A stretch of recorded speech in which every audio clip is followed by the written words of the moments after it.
направи Апостол Попов. Няма проблеми за Лазар Марин, който продължава да накуцва, но ще продължи участието си в матча. Топката, разбира се, си залага не друг, Иван Цветков.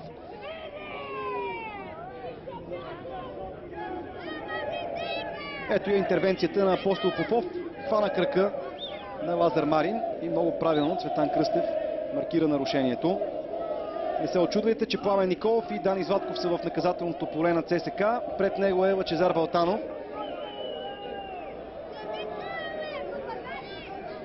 50-та минута. Засилва се Иван Цветков.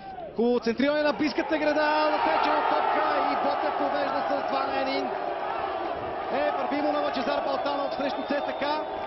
След като вкара за 2-0 срещу армейците тук в редовния сезон на Коматево.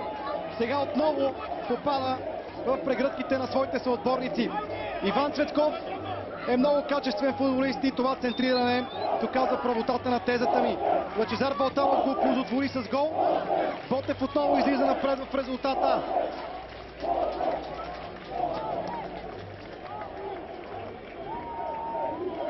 Силни са домакините при подобни статични положения. Уверихте се в това. Ето го центрирането на Иван Цветков и Апостол Попов. Изпусна Лъчезар Балтанов. Остави го просто зад гърба си и Балтанов се възползва по най-добрия възможен начин от този момент. Виждате отново непокрития Лъчезар Балтанов. Нямаше какво да направи Анатолий Господинов от толкова близка дистанция. Има право да се сърди вратаря на ЦСК, но сега гостите трябва да мислят как да променят негативния развой на матча за тях.